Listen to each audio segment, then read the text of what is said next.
شروع اللہ کے نام سے جو بڑا مہربان نہایت رحم والا ہے۔ بسم اللہ الرحمن الرحیم۔ مٹھی بند کر کے یہ چھوٹی سی سورت پڑھ لیں، رب اتنا دے گا، اتنا دے گا، اتنا دے گا کہ آپ مانگنا چھوڑ دیں گے، گارنٹی شدہ۔ محترم ناظرین، اپنے رب کا نام صبح و شام یاد کرو، رات کو بھی اس کے حضور سجدہ ریز ہو اور رات کے طویل اوقات میں اس کی تسبیح کرتے رہو۔ یہ ہے رازدہ، یہ ہے زاد راہ۔ صبح و شام اللہ کا نام لینا اور طویل راتوں میں اللہ کی پاکی بیان کرنا، اس سرچشمے سے رابطہ بحال رکھنا جہاں سے قرآن کریم کا نزول ہو رہا ہے۔ یہی سرچشمہ قوت کا بھی سرچشمہ ہے، یہی اس راہ کے ساز و سامان کا بھی ماخذ ہے، اور اس کے ساتھ رابطے کا طریقہ ذکر و فکر، تسبیح و تحلیل اور دعا و عبادت ہے، خصوصاً طویل راتوں کے اوقات میں، اس لیے کہ یہ راہ طویل ہے اور یہ بوجھ بھاری ہے، لہٰذا اس راہ کے لیے بہت ہی بڑی مقدار میں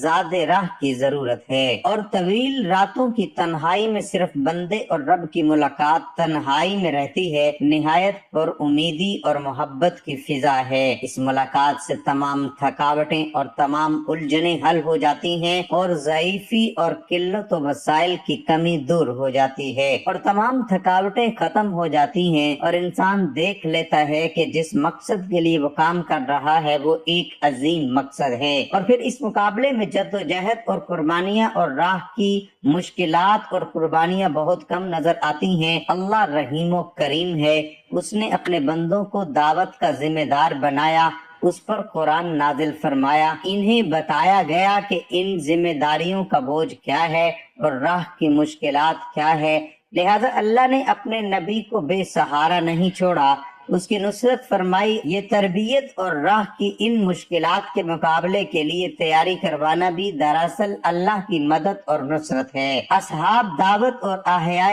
اسلام کے لیے کام کرنے والوں کا یہی زاد راہ ہے۔ ہر دور میں اور ہر جگہ یہ دعوت ایک ہے، اس کا طریقہ کار بھی ایک ہے، اور حالات اور واقعات بھی ایک ہیں۔ اہل باطل نے ہمیشہ اس کے خلاف ایک ہی راستہ اختیار کیا ہے، جو وسائل نبی صلی اللہ علیہ وآلہ وسلم کے برخلاف باطل نے اختیار کیے، وہی ہر باطل ہر حق کے خلاف استعمال کرتا ہے۔ ہمیشہ باطل ایک ہی قسم کے اسباب و وسائل لے کر حق کے مقابلے میں آتا ہے، لہذا حق کے اسباب اور وسائل بھی وہی ہونے چاہیے جو اللہ نے اختیار کیے ہیں۔ اللہ تبارک و تعالیٰ نے انسان کو بے شمار نعمتوں سے نوازا ہے، اور اگر وہ ان نعمتوں کو شمار کرنا چاہے تو شمار بھی نہیں کر سکتا۔ اللہ تبارک و تعالیٰ سورۃ ابراہیم کی آیت نمبر 34 میں ارشاد فرماتے ہیں، اور اس نے دی تمہیں ہر چیز جو تم نے مانگی اس سے، اور اگر تم شمار کرو اللہ کی نعمت کو تو نہیں شمار کر سکو گے، اسے بے شک انسان یقیناً بڑا ظالم بہت ناشکرا ہے۔ ان آیات مبارکہ سے یہ بات معلوم ہوتی ہے کہ جب انسان اللہ تبارک و تعالیٰ سے کوئی چیز طلب کرتا ہے تو اس کو اللہ تبارک و تعالیٰ جہاں وہ چیز عطا فرما دیتے ہیں، وہیں پر انسان کو بغیر مانگے بھی اللہ تبارک و تعالیٰ نے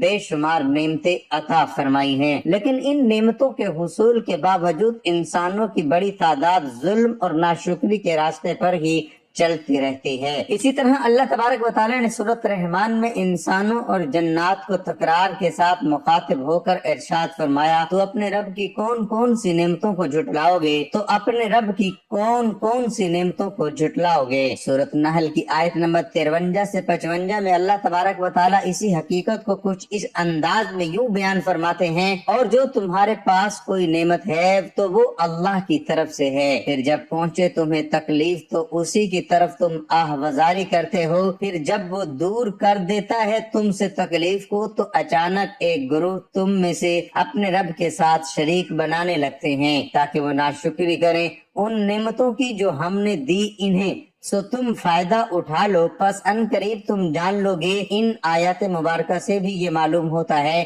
کہ انسان کو جملہ نعمتیں اللہ تبارک و تعالیٰ ہی کی طرف سے حاصل ہوتی ہیں، اور اللہ تبارک و تعالیٰ اس کی تمام تکلیفوں کو بھی دور فرماتے ہیں۔ لیکن انسانوں کی ایک بڑی تعداد اللہ تبارک و تعالیٰ کی نعمتوں کی ناشکری کرتی رہتی ہے۔ قرآن مجید کے مطالعے سے یہ بات معلوم ہوتی ہے کہ اللہ تبارک و تعالیٰ ناشکری پر ناراض ہوتے ہیں اور شکر گزاری پر اپنی نعمتوں کو بڑھا دیتے ہیں۔ چنانچہ سورۃ ابراہیم کی آیت نمبر 7 میں ارشاد ہوا، اور اگر تم ناشکری کرو گے تو بلا شبہ میرا عذاب یقیناً بہت ہی سخت ہے۔ محترم ناظرین، جو شخص یہ سورت مٹھی بند کر کے صرف 21 بار پڑھے گا تو اللہ تعالیٰ اسے بہت خوش ہوگا اور اسے وہ سب کچھ نوازے گا جس کی وہ خواہش رکھتا ہے۔ یہ بہت آسان سا عمل ہے، معجزات کو دیکھنے والا عمل ہے۔ یہی خاص عمل ہے جو دولت کو فوری طور پر غیبی طریقے سے آپ کے پاس لانے والا عمل ہے۔ ایسا عمل ہے کہ ایک دن لوگوں نے یہ وظیفہ پڑھا اور صبح رزق کی دولت سے مالا مال ہو گئے۔ گھر میں کاروبار میں دولت کی ریل پھیل ہو گئی، دولت کی برسات صبح سے ان کی زندگی میں شروع ہو گئی، دولت کی طوفانی بارش برس رہی ہے۔ پورے دن کسی بھی وقت یہ وظیفہ پڑھ کے معجزہ دیکھنا چاہتے ہو تو 5 منٹ کا یہ عمل کر کے آپ لوگ دیکھ لینا۔ تقدیر کے اگر بند تالے نہ کھل جائیں تو پھر مجھے کہنا۔ ناظرین، آپ لوگوں کے لیے دعا مانگ رہا ہوں، آپ سب لوگ میرے ساتھ سچے دل سے آمین ضرور کہیے گا، آپ لوگوں کی تنگ دستیوں اور مشکلات کے لیے، کیونکہ یہ آمین کئی لوگ ایک ساتھ جب آمین کہتے ہیں نا، کسی ایک کے سچے دل سے نکلی ہوئی آمین میں بھی آپ کا کام ہو جاتا ہے۔ تو سب مل کر آمین ضرور کہیے گا۔ میں ایک چھوٹی سی دعا کروں گا تمام لوگوں کے لیے، خاص طور پر جو ویڈیو دیکھ رہے ہیں۔ اے اللہ، اے میرے پیارے اللہ پاک، جو بھائی بہن تنگ دست ہے اور غریبی مفلسی میں جی رہے ہیں، ان کے پاس پیسے کی کمی ہے، رزق کی کمی ہے، مال و دولت کی کمی ہے، اولاد کی کمی ہے، یہ اولاد تو ہے لیکن وہ فرما بردار نہیں، میرے مولا غیب سے ان کو ڈھیر و رزق عطا کر دے، ان کو دولت عطا کر دے، ان کے پاس اتنا پیسہ آ جائے۔ جو میرے بھائی بہن اس وقت یہ ویڈیو دیکھ رہے ہیں، ان کے پاس دولت اتنی آ جائے کہ وہ خود محلے بھر میں غریبوں اور مستحق لوگوں میں بانٹ بانٹ کر تھک جائیں اور پھر بھی سمجھ نہ آئے کہ مزید مستحق افراد کہاں سے دیکھیں، لیکن دولت پھر بھی ختم نہ ہو۔ اے میرے اللہ پاک، جو لوگ پریشان حال ہیں، اے میرے مولا پاک، تو ان کی بھی مدد کر دے، تمام دنیا کے مسلمانوں کی مدد کر دے، آمین۔ اے اللہ پاک، ہم نے جو کچھ بھی مانگا وہ سب کچھ ہمیں اپنے فضل و کرم سے عطا کر دے، اور جو نہیں بھی مانگ سکے وہ بھی ہمیں عطا کر دے، آمین ثم آمین۔ میرے بھائیو، آمین لازمی کہیے گا۔ ناظرین، یہ وظیفہ آپ نے اللہ تعالیٰ پر پورا یقین اور اپنے اللہ سے امید رکھتے ہوئے کرنا ہے۔ کسی بھی صورت میں آپ کو مایوس نہیں ہونا، کیونکہ اچھے اور برے حالات ہمیشہ کے لیے نہیں ہوتے۔ محترم ناظرین، مٹھی بند کر کے یہ عمل کرنے سے دولت کے ڈھیر لگ جائیں گے، غیب سے دولت کا انتظام ہو جائے گا۔ آج کا یہ وظیفہ جو میں ابھی آپ کو بتانے جا رہا ہوں، یہ اتنا پاورفل وظیفہ ہوگا کہ میں اس کی گارنٹی دیتا ہوں، آپ اسے لازمی آزما کر دیکھ لیں، تاکہ آپ سب بھائی بہنوں کا فائدہ ہو اور آپ سب کا مجھ پر بھی اعتماد پختہ ہو جائے کہ میرے بتائے ہوئے وظیفے سے کسی کی زندگی بدل گئی ہے۔ محترم ناظرین اکرام، آپ نے صرف ایک تسبیح کرنی ہے۔ اس کام میں آپ نے زیادہ سے زیادہ 10 منٹ ہی لگیں گے یہ ایک تسبیح کرنے میں، لیکن اس کی جو فضیلتیں ہیں، برکتیں ہیں اور اس کے جو کمالات ہیں، وہ آپ اپنی آنکھوں سے خود دیکھ کر حیران رہ جاؤ گے۔ جب آپ خود دیکھو گے یہ سب کچھ کیسے ہو رہا ہے تو آپ سب مجھے دعائیں دیں گے۔ اللہ تعالیٰ کی طرف سے ایسے ایسے ذریعے بنیں گے، آپ کی ایسی غیبی خزانوں سے مدد ہوگی کہ آپ سے دیکھتے رہ جاؤ گے۔ وہ لوگ بھی ادب سے بات کریں گے جو پہلے آپ کے ساتھ بولنا بھی گوارا نہیں کرتے تھے، بلکہ بولنا تو دور، وہ تو آپ کی طرف دیکھنا بھی پسند نہیں کرتے۔ کیونکہ ناظرین، یہ تسبیح بہت ہی طاقتور تسبیح ہے۔ یہ جو کلمات ہیں آپ کو بتانے جا رہا ہوں، اس کو پڑھنے کے بعد انشاءاللہ آپ کے گھر میں جو بھی مسائل ہیں، دولت کو لے کر گھریلو پریشانیاں ہیں، رشتوں کی بندشیں ہیں یا پھر جادو ٹونے کے مسائل ہیں، اس وظیفے سے وہ سب حل ہوں گے اور اتنی دولت ملے گی، اتنی دولت ملے گی کہ آپ کے گھر میں جتنے بھی مسائل ہیں دولت کی وجہ سے وہ دور ہو جائیں گے۔ اللہ کے حکم سے کوئی تنگ دستی نہیں ہوگی، آپ کے گھر میں خوشحالی ہوگی، آپ کے پورے گھر والے اچھا کھائیں گے اور اچھا پیئیں گے، کیونکہ آج کل دنیا میں آدھے سے زیادہ مسائل دولت ہی کے ہیں۔ اس لیے جب انشاءاللہ اللہ کی طرف سے آپ کو بے شمار دولت ملے گی تو آپ اچھی طرح اپنی بیماری کا علاج بھی کروا سکیں گے، ایک اچھی زندگی گزاریں گے اور معاشرے میں بھی سر اٹھا کر چلنے کے قابل ہوں گے۔ دولت سے آپ اپنے بچوں کو بھی اچھی تعلیم بھی دے سکیں گے، بیٹیوں کو کسی اچھی سی جگہ شادی بھی کر سکیں گے، لیکن یہ سب تب ہوگا جب آپ کو ڈھیر ساری دولت ملے گی، اور اس کے لیے یہ وظیفہ آپ نے اچھی طرح کرنا ہے، ویڈیو احتیاط سے اور مکمل دیکھنی ہے، ورنہ پھر سمجھ نہیں آئے گا اور وظیفہ بھی ٹھیک طرح سے اثر نہیں کرے گا، اور پھر آپ لوگ مجھے کمنٹ کر کے اس وظیفے نے تو اثر ہی نہیں کیا، اس میں وظیفے کا قصور نہیں ہوتا بلکہ اصل میں غلطی آپ لوگوں کی ہی ہوتی ہے۔ آپ وظیفہ پورا سنتے ہی نہیں ہیں۔ اگر آپ نے اپنی زندگی سنوارنی ہے تو ویڈیو مکمل دیکھنا۔ ناظرین، یہ وظیفہ بہت طاقتور ہے، وظیفے کا طریقہ کار آپ اچھی طرح جان لیں۔ ناظرین، یہ وظیفہ آپ کسی بھی وقت کر سکتے ہیں، اس وظیفے کے لیے کوئی ٹائم کی پابندی نہیں ہے، جب آپ کو ٹائم ملے آپ اس وقت اس کو کر سکتے ہیں، اور کوئی بھی میرا بہن بھائی کر سکتا ہے، میری طرف سے مکمل اجازت ہے۔ مرد اور عورت دونوں اس وظیفے کو کر سکتے ہیں کیونکہ اس میں کوئی پابندی نہیں ہے، لیکن ایک شرط ہے کہ اس وقت آپ بالکل پاک صاف ہوں، آپ کا کامل وضو ہو۔ جب پاک صاف اور باوضو ہو کر آپ خدا کی بارگاہ میں بیٹھتے ہیں تو آپ کا یہ عمل اللہ تعالیٰ کو بہت پسند ہے۔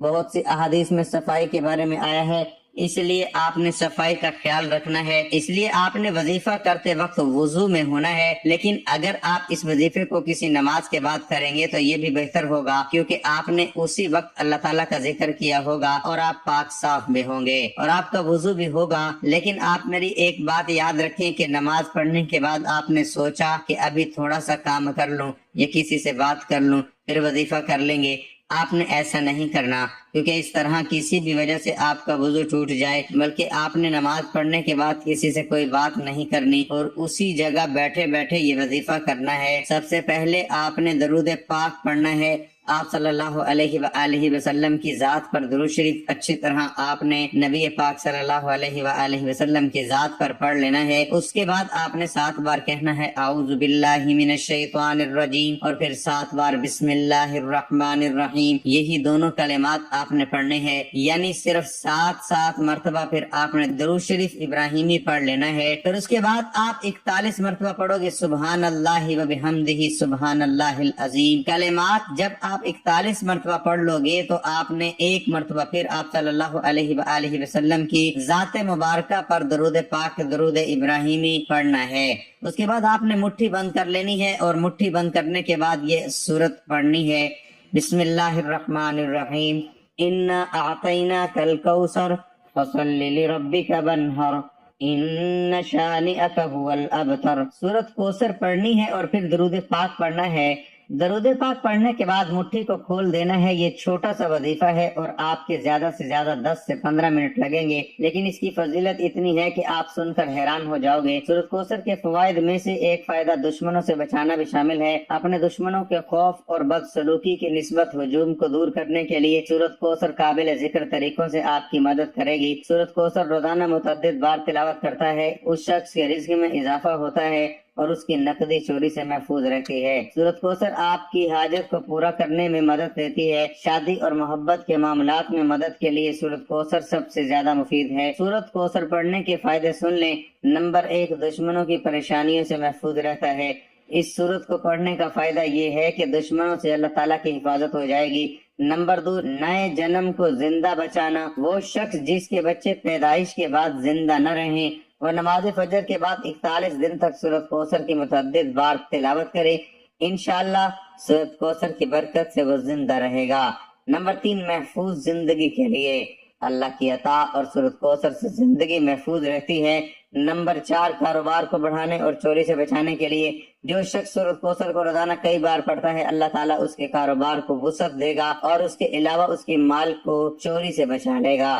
نمبر 5، مضبوط حافظے میں مدد کے لیے جو شخص سورۃ کوثر کو 129 مرتبہ پڑھے گا اسے ہمیشہ کچھ بھی یاد رہے گا اور اس کی قوت حافظہ مضبوط ہوگی۔ نمبر 6، شادی کے لیے مددگار۔ شادی کے لیے سورۃ کوثر کی تلاوت کرنے سے خیالات کو متاثر کرنے والی برکات پیدا ہوتی ہیں۔ سورۃ کوثر شادی کو برکت دیتی ہے۔ یہ وظیفہ ایک مؤثر اسلامی درخواست ہے جو آپ کو مناسب عمر اور مناسب فرد تک پہنچنے میں مدد فراہم کرتی ہے۔ نمبر 7، محبت کے لیے مددگار۔ محبت کی شادی میں بھی سورۃ کوثر فائدہ مند ہے۔ اپنی نماز ختم کرنے کے بعد